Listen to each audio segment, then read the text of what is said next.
Olá pessoal, aqui é o João Pedro e hoje nós vamos falar um pouco sobre Guerra Fria e corrida espacial. Então fiquem com o vídeo e espero que gostem. O que foi a Guerra Fria? Guerra Fria foi um conflito entre os Estados Unidos e a União Soviética de ordem política, militar, tecnológica, econômica, social e ideológica, que compreendeu o período entre o final da Segunda Guerra Mundial e a extinção da União Soviética. O objetivo central da Guerra Fria era a corrida para o maior número de armas nucleares, para mostrar o seu poder um ao outro.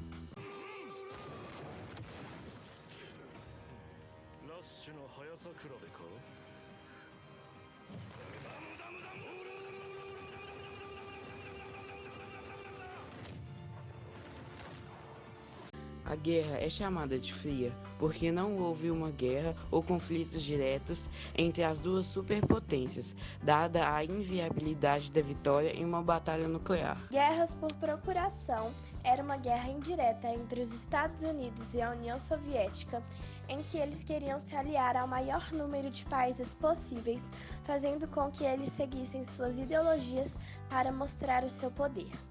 Após a Segunda Guerra Mundial, a União Soviética e os Estados Unidos dividiram territórios do Japão, como a Coreia e o Vietnã. Além disso, a Alemanha também se dividiu em oriental e ocidental, pertencendo uma parte a cada país. Até 1949, os Estados Unidos era o único que tinha bombas, porém os soviéticos também construíram uma, ocasionando inúmeros testes de bombas para mostrar poder um ao outro. Guerra da Coreia, 1950. A Coreia do Norte atacou a do Sul, mas a Coreia do Sul contra-atacou e logo após a Coreia do Norte atacou novamente com o apoio da China.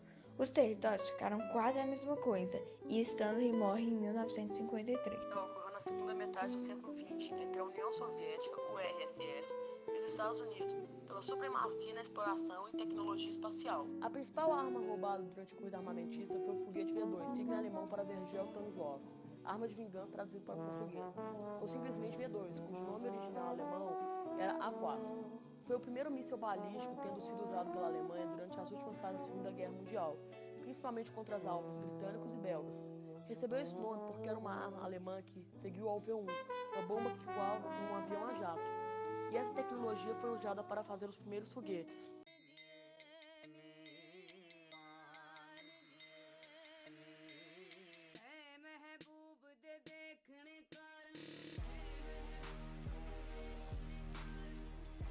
Agora, irei falar um pouco sobre cada uma das principais missões citadas anteriormente.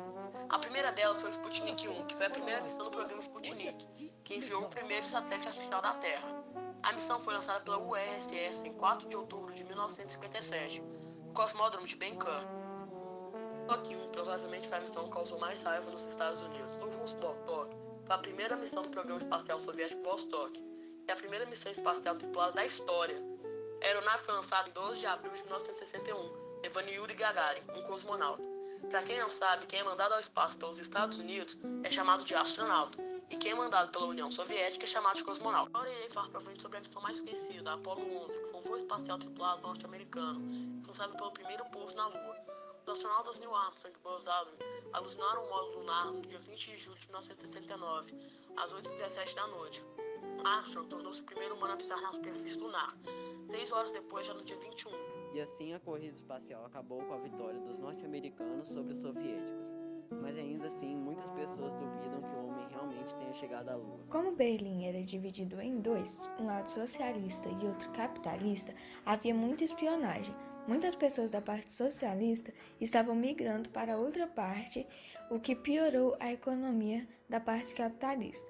Então, em 1961, foi construído o Muro de Berlim, para que isso não acontecesse mais. Em 1962, acontece a crise dos mísseis de Cuba. Os Estados Unidos colocaram mísseis nucleares na Turquia e na Itália, que poderiam atingir a União Soviética. Então, a União Soviética colocou mísseis em Cuba, o que quase gerou uma guerra nuclear pelo fato dos Estados Unidos quase atacarem Cuba.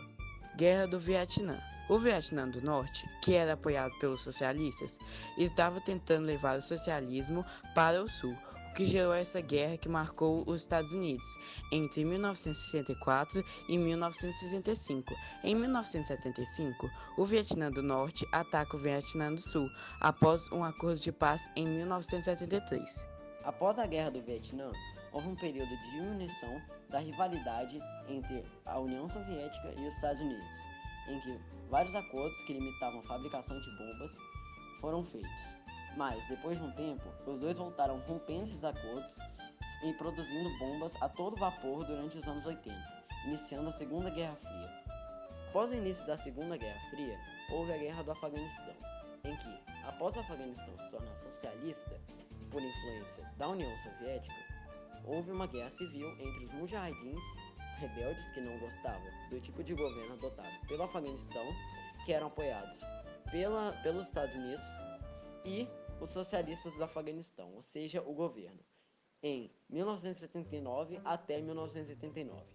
A guerra acabou com a vitória dos mujahidins após a União Soviética tirar suas tropas do Afeganistão. Em 1983, houve o abate do voo KAL-007, em que um avião que saía do Alasca até a Coreia do Sul foi derrubado por um caça soviético, o que piorou a relação entre os americanos e os soviéticos. Com as dificuldades que a União Soviética estava enfrentando e as reformas no governo, a população de Berlim, em ambos os lados, começou a fazer protestos contra o muro em 1989. Então, nesse mesmo ano, foi autorizado que as famílias se reunissem e o muro fosse derrubado. Muitos países que seguiam a ideologia comunista começaram a protestar contra o governo e deixaram de ser socialistas. Além disso, o presidente da União Soviética fez uma série de reformas no governo socialista e isso tudo causou a queda da União Soviética. As consequências da Guerra Fria foram boas em alguns aspectos, como a criação da internet e o desenvolvimento aeroespacial. Now the world don't